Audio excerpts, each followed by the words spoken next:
দীঘার ঘাটে স্নানে বিপদ, বারণ। কারণ দীঘার সমুদ্রের বাঁধাই ঘাটে নরম সবুজ শ্যাওলা। সাবধান না হলে পড়বেন আপনিও। বিশেষ উদ্যোগ নিচ্ছে দীঘা উন্নয়ন পর্ষদ। ওল্ড দীঘার এই ঘাট দেখলে মনে হবে যেন সবুজ কার্পেট পাতা। পর্যটকরা তার ওপর দিয়ে সমুদ্রের মনোরম দৃশ্য দেখতে দেখতে সেলফি তুলছেন দেদার।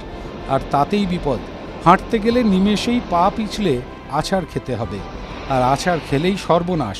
বিচের নিচের দিকে টেনে নিয়ে গিয়ে বড় বড় পাথরের চাঁইতে ধাক্কা খেতে হবে। প্রায় বছর তিনেক এই শ্যাওলার উৎপত্তি ঘটেছে বলে স্থানীয় বাসিন্দারা জানাচ্ছেন। বারে বারে এমন ঘটনা ঘটতে থাকায় প্রশাসনের তরফে ওল্ড দীঘার 1 নম্বর এবং 2 নম্বর ঘাটে বিশেষ করে শ্যাওলার উপর হাঁটা ও স্নানে নিষেধাজ্ঞা জারি হয়েছে। অভিযোগ উঠছে প্রশাসনের নজরদারির অভাবের শ্যাওলা সময় মতো পরিষ্কার করা হচ্ছে না বলে। যদিও বর্তমানে প্রশাসন নড়ে চড়ে বসেছে, সেই সব ঘাটগুলোতে বিশেষ নিরাপত্তার ব্যবস্থা করা হয়েছে ও নুলিয়াদের নির্দেশ দেওয়া হয়েছে। পর্যটকেরা না বুঝে নেমে পড়ছেন ওই সমস্ত শ্যাওলার জায়গাগুলোতে। তা যেন আর না হয় তাও দেখা হচ্ছে। আমরা আজকে যেটা পুলিশকে নির্দেশ দিয়েছি যে যখনই জোয়ার আসবে নুলিয়ারা যেন সচেতন থাকেন এবং ওখানে যে নুলিয়ারা আছেন তারা যেন যারা পর্যটক আছেন তাদেরকে সমুদ্রে বা চান করতে যেতে ওই সময়টাতে মানা করে। এবং এছাড়া আমরা আরো কিছু ব্যানার, পোস্টার এবং মাইকিং যেরকম তো করছি সেটাকে আরো বেশি ভাবে ওই মাইকে প্রচার চালানো হবে।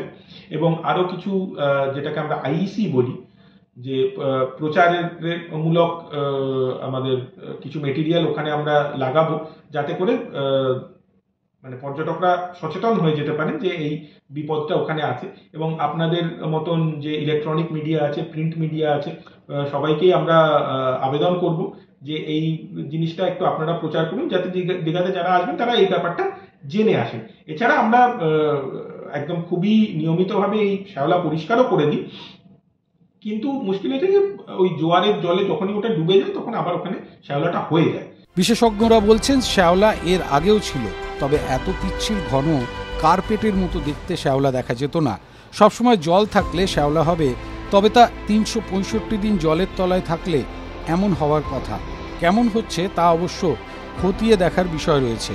এই শ্যাওলার বিষয়টি পর্যটকদের কাছে বিপজ্জনক। পরিষ্কার করা হয়, তবে সবসময় পরিষ্কার করা সম্ভব হয়ে উঠছে না, যে কারণে ঘাটগুলিতে স্নান করা বা অবাধে চলাফেরার ওপর নিষেধাজ্ঞা জারি করা হয়েছে পর্ষদের পক্ষে। সচেতনতার জন্য আরও ব্যবস্থা গ্রহণ করা হবে। মজুত রাখা হচ্ছে নুলিয়াদের। TV9 Bangla digital.